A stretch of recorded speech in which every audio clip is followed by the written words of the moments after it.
Hey, Tayo here, And the Psycat. and this is our first video on our new channel that isn't a Let's Play video. Yes, it's kind of a rant discussion thing. And our topic for today, we're digging up the old dead horse of Metroid Other M so we can kick it some more, because as a Metroid fan, I have some things to say in the defense of this game that I don't think has ever been brought up. So you could call this Metroid Other M discussion, or as I like to call it, Mike talks about his favorite game series for an hour while I sit still and hum to myself. Yes.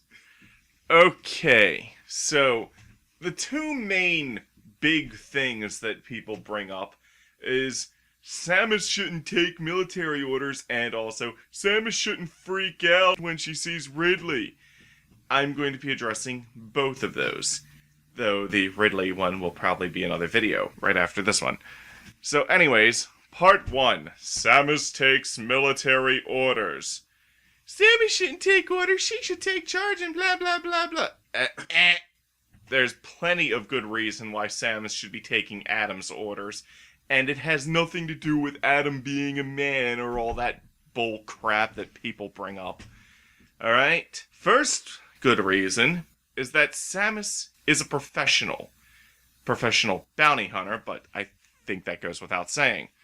Now, bounty hunters in the Metroid universe, from what little I can gather from the games and the like, seem to work in not so much the way bounty hunters in Star Wars work, but more so like hunters from Phantasy Star Online. They take quests, or not really quests, but jobs specifically, and they look at the terms of the contract and do the job in accordance to the terms of the contract if they want to get paid. Now, here's the thing. When Adam says, it looks like I'll have to ask for your help on this mission, but I'll also have to ask that you follow my commands, he's basically contracting Samus's services as a bounty hunter under the condition that she follow his orders as if she was a member of his team.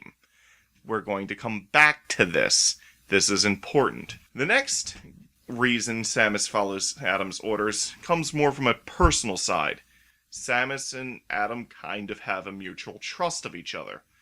Samus has served under Adam's command before, so she knows he's a capable commander. She knows he'll make the right calls. He'll make the right decisions. He will assign her to tasks that only she can tackle for whatever reasons. It might be a menial thing, but maybe she's the only person who can get somewhere because of her special suit abilities. For instance, like when she's activating the backup generator in the beginning of the game. I mean, no one else could get in there unless they had a morph ball or something, which they don't. Also, Adam trusts Samus. Now, one thing people seem to think is like, oh, Samus isn't thinking for herself. Adam's doing all of the thinking for her. No. He isn't. Remember, everything Samus sees and hears is being relayed to Adam in real time from her visor and helmet. If Adam was really doing Samus's thinking for her, he would be telling her the solution to every puzzle, the most direct route to how to get to certain places, and how to tackle every enemy in the game with the best strategies. So in other words, it would be Fee in a Metroid game. No, it'd be more like Palutena from Kid Icarus Uprising. Oh, yeah. But yes, needless to say, Adam doesn't do this because Adam knows that Samus is more than capable of doing the tasks and jobs that he assigns her without him having to babysit her. And that's a good thing. Also, Samus doesn't activate her own weapons when situations call for it. Not because she doesn't know what her own gear can do or what weapons are or aren't effective in certain situations, but because she trusts that Adam will make the right call if she just waits a little bit. Not to mention, not to interrupt you, but they're on a space Station. They're on a space station, so yeah, just using whatever weapon you want willy-nilly doesn't exactly seem like a good idea. As opposed to when Samus is on, say, a planet Also, they're looking for survivors, and she has to work with Adam's men. And here's the thing, weapons don't discriminate between friend and foe. Yeah, that's right. That's excluding the time she went to the rescue of Metroid. Usually there aren't innocent civilians and stuff in the way of Sanon's, what the heck is a Sanon? Of Samus's weapons. There's not really usually any innocent people in her way. Yeah. But going back to the right weapons being activated, if Samus just decided, oh, well, I'll just activate this weapon because I kind of need it, she would sort of be breaking Adam's trust, and also, she wouldn't be following orders, and she's already agreed to follow orders, so she'd be breaking terms of contract, going back to the professional thing. On top of that, as I've said before, she trusts Adam. She knows that he's aware of the situation and that he'll make the right call. He'll authorize the right weapon when need be. She doesn't have to say anything or even alert him to the situation. Now, Adam tends to sometimes be a little slow on this, but, I mean, he's got to be a busy guy. He's in charge of everything.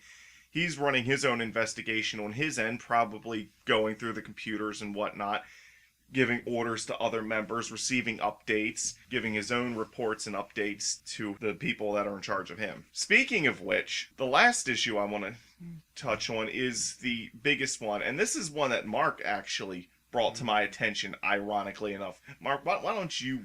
Okay, well, one thing I noticed is Samus is friends with, I forget his name.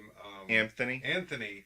She's kind of friends with most of them. I mean, I don't think she served with all of them, but she served with at least some of those guys on that team. They're almost like her second family. The point is, they're really important to her, and she wants to protect them because she believes they're in a lot of danger in this place. There's something going on, something mysterious, and she just wants to help out. And the only way she can help out is if she follows Adam's orders. Because this is made crystal clear at the very beginning of the game. If she doesn't follow Adam's military orders, then she's basically a loose cannon out there, literally.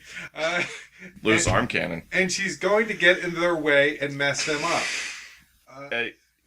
Basically what Mark's saying here is Adam has the authority. In the Metroid universe, the military is also the police. Adam is essentially law enforcement here. She has to respect his authority.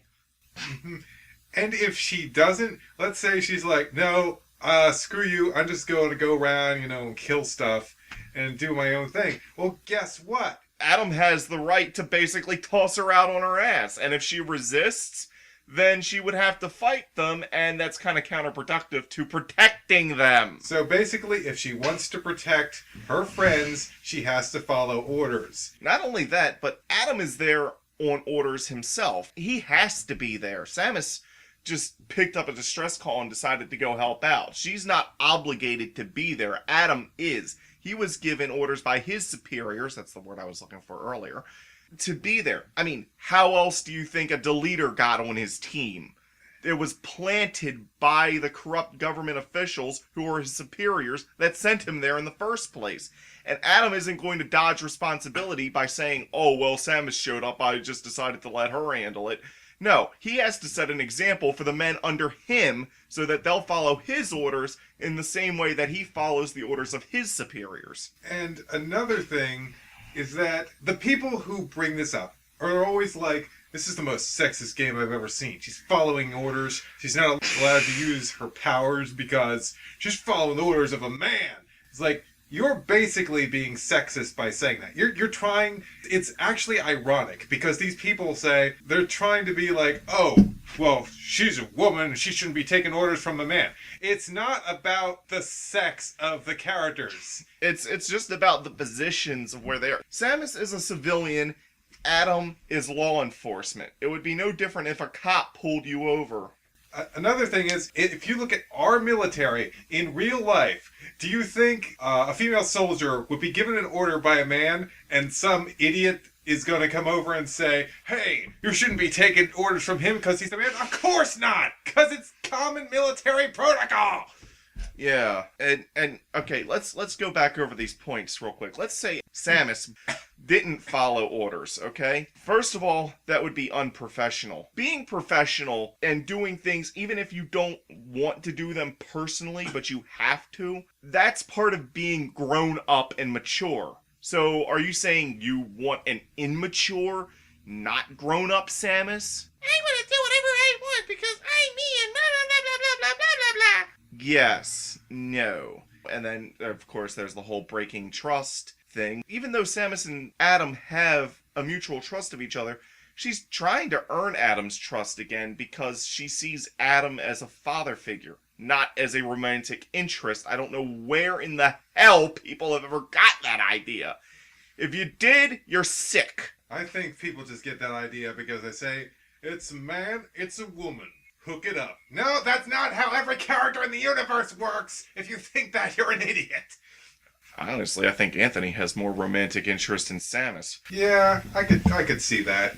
But, anyways. But that's off topic. Let's get back on here. Yes.